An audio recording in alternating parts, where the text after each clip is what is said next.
Hello students, how are you all? I'm Shaili Tiwari, welcome you all on ProVidya. तो yes, आज के session में हम business communication का verbal non verbal part discuss करने जा रहे हैं. तो यस, वर्बल नॉन वर्बल पे पहुंचने से पहले स्टूडेंट्स ये जान लेते हैं कि कम्युनिकेशन क्या होता है. तो यस, कम्युनिकेशन ये होता है कि अगर मुझे कोई इंफॉर्मेशन देनी है तो मैं आपको वो इंफॉर्मेशन पहुंचाने के लिए जो भी लैंग्वेज यूज कर रही हूँ, जो भी साइन यूज कर रही हूँ या फिर जो भी टेक्निक्स यूज कर रही हूँ, वो क्या हो जाता है, कम्युनिकेशन का पार्ट हो जाता है. राइट? यानी कि अगर मैं कोई लैंग्वेज यूज कर रही हूँ, हिंदी, इंग्लिश या फिर जो भी आपकी नेटिव लैंग्वेज है, या फिर मैं कोई साइन लैंग्वेज यूज कर रही हूँ, या फिर मैं कोई एक्सप्रेशन यूज कर रही हूँ, तो यस, वो सारी बातें जो मैं आप तक पहुंचाना चाह रही हूँ, उसके लिए मैं जो भी मोड यूज कर रही हूँ वो क्या हो जाता है, कम्युनिकेशन के पार्ट में आ जाता है. बस क्या किया कि इन पार्ट को उनने दो टाइप्स में बाइफर्गेट कर दिया. फर्स्ट वन क्या होता है हमारा verbal and second one is non verbal. तो यस स्टूडेंट्स, अब चलते हैं वर्बल क्या होता है. तो वर्बल वो होता है जो भी हम बातें बोलते हैं या फिर लिखते हैं, वो सारा पार्ट हमारा वर्बल में इंक्लूड हो जाता है. और हम जो भी चीज बिना बोले बिना लिखे, यानी कि कुछ साइन लैंग्वेज का यूज करते हैं, कई बार एक्सप्रेशन का यूज करते हैं, तो वो सारी चीजें किस में आ जाती हैं, वर्बल नॉन वर्बल पार्ट में आ जाती है. राइट? चल देखते हैं, कुछ वर्बल की डेफिनेशन देख लेते हैं और क्या क्या पॉइंट्स इसमें इंक्लूड है वो देख लेते हैं.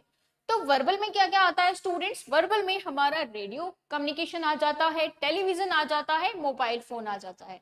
क्यों? क्योंकि यहाँ पे हम अपनी लैंग्वेज को यूज कर रहे हैं, बोल के, लिख के, तो ये सारी चीज किस में आ जाती है, वर्बल पार्ट में आ जाती है. अब आप पूछ रहे होंगे कि मैम क्या मैसेजिंग और ईमेल और चैटिंग ये भी वर्बल में आता है. तो यस स्टूडेंट्स, ये भी वर्बल में आता है, क्योंकि यहाँ पे भी हम एक लैंग्वेज का यूज कर रहे हैं. राइट?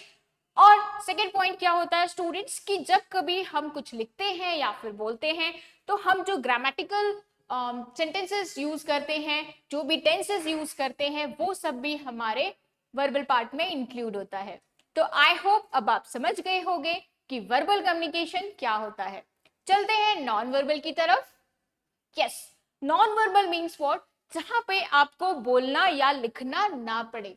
अब बोलना लिखना ना पड़े मीन्स व्हाट, कैसे बोलेंगे हम अपनी बातों को.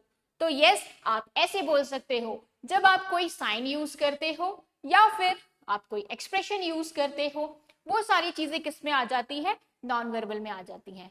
Let's take an example. जैसे मैंने बोला, तो दिस इज व्हाट, मैं मुंह से नहीं बोल रही हूँ, बट मैंने आपको एक सिंबल करके दिखाया.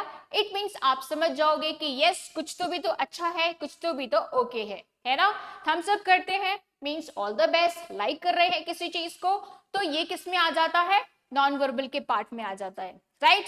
आई होप आप समझ गए होंगे कि वर्बल क्या होता है, नॉन वर्बल क्या होता है. अब हम कुछ एग्जाम्पल्स देख लेते हैं वर्बल और नॉन वर्बल के.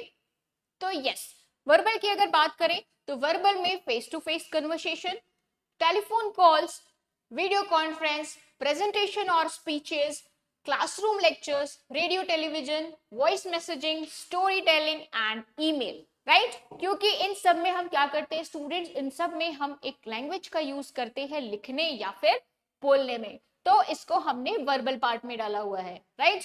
नॉन वर्बल में क्या होता है स्टूडेंट्स, नॉन वर्बल में आपने फेशियल एक्सप्रेशन यूज किया, बॉडी लैंग्वेज यूज किया, आई कांटेक्ट किया, gesture, posture, touch, haptics and art and symbol.